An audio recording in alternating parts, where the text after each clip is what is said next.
The corruption case against Nosiviwe Mapisa-Nqakula, the former Speaker of South Africa's National Assembly, has taken a dramatic turn, making waves in the country's political and legal circles.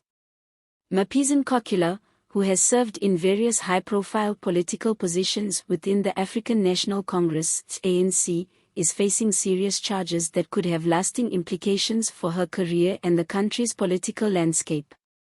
Recently, she publicly declared that her prosecution is politically motivated, a claim that has raised eyebrows and sparked debate. According to Mapisa-Nqakula, her decision to investigate President Cyril Ramaphosa's involvement in the controversial Phala Phala scandal is the root cause of the charges she is now facing. In fact, she believes that this very action has put her in the crosshairs of a politically motivated attack designed to weaken her standing in South Africa's power structure.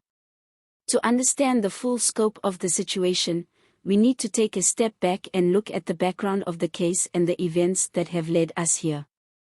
Mapisa-Nqakula's role as Speaker of the National Assembly placed her in a position where she had significant influence over parliamentary proceedings, including the ability to initiate investigations into matters of national importance. One such investigation was into President Cyril Ramaphosa's involvement in the Phala Phala scandal, a controversy that centered around an alleged burglary at Ramaphosa's game farm in Limpopo. The scandal raised questions about the president's handling of foreign currency and his role in concealing the crime. As Speaker, Mapisa-Nqakula was instrumental in launching a Section 89 inquiry, a parliamentary investigation into the scandal. The inquiry produced a report suggesting that Ramaphosa may have violated constitutional provisions and that his actions may have amounted to misconduct. However, when it came time for the National Assembly to adopt the report, the ANC, utilizing its parliamentary majority, blocked it. Despite the compelling findings of the inquiry, the party used its influence to prevent any impeachment process from moving forward. This decision to suppress the findings of the report left many observers, both within and outside of South Africa, questioning the ANC's commitment to holding its leaders accountable for their actions. Mapisa-Nqakula's decision to stand by the Section 89 inquiry and push for further investigation into the Phala Phala scandal seems to have placed her in a precarious situation. Shortly after the inquiry was blocked, she found herself facing serious allegations of her own. She has been charged with 12 counts of corruption and 1 count of money laundering. The charges relate to allegations that she accepted a bribe of 4.5 million from defense contractor Nosiviwe in exchange for intervening in a tender dispute. These charges have sent shockwaves through the political sphere, especially considering the high profile of the individual involved and the seriousness of the allegations. Mapisa-Nqakula has denied all wrongdoing. She argues that the evidence against her is weak and coerced, claiming that it has been fabricated in an effort to tarnish her reputation.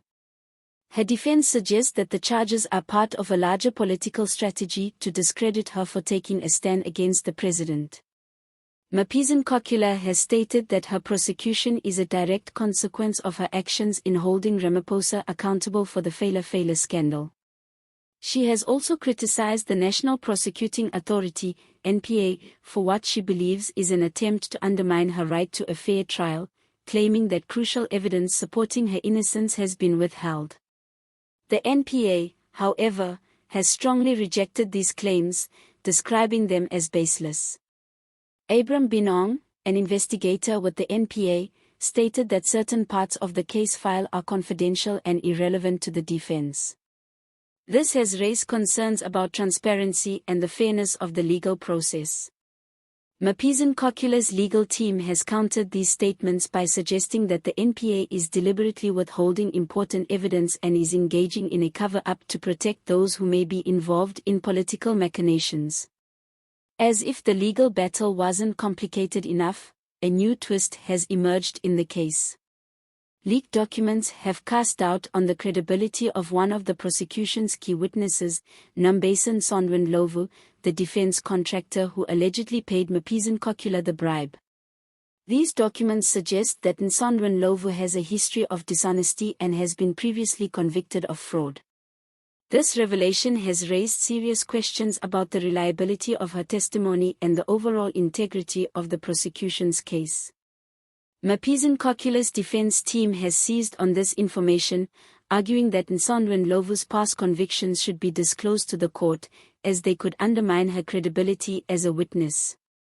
The leaked documents are a game-changer in the case, as they call into question the integrity of the prosecution's entire case. Mapisa-Nqakula's legal team has been vocal in demanding that the NPA release all relevant documents related to Nosiviwe Mapisa-Nqakula's past, asserting that this information is crucial for ensuring a fair trial. If the prosecution is relying on a witness with a questionable history, it could have serious implications for the outcome of the case. This situation has sparked a broader debate about the relationship between politics and law in South Africa. Many critics argue that the timing of Mapisa-Nqakula's prosecution is highly suspicious. They point out that the charges against her came shortly after her involvement in investigating President Ramaphosa. This has led some to believe that Mapisa-Nqakula is being targeted because of her actions in pursuing the Phala Phala inquiry. Whether or not these allegations are true, the case has cast a shadow over South African politics, raising questions about the transparency and fairness of the country's legal and political systems. The unfolding drama has wide-reaching implications, both for Mapisa-Nqakula and for the political landscape in South Africa. If the allegations against her are proven to be politically motivated, it could further erode public trust in the country's legal system and the ruling party. On the other hand, if the charges are proven to be legitimate, it could further damage the credibility of the ANC, which is already facing significant public scrutiny. As the case progresses, it is clear that it will have a lasting impact on South African politics. Mapisa-Nqakula's fate remains uncertain, but one thing is for sure, this case is far from over, and it will continue to captivate the public's attention for the foreseeable future. The outcome will likely have major repercussions for both the ANC and the broader political landscape. What do you think about the corruption case against Nosiviwe Mapisa-Nqakula? Do you believe her prosecution is politically motivated, or are the charges legitimate? Let us know your thoughts in the comments below. Don't forget to subscribe for more updates on this case and other political developments in South Africa. Thanks for watching.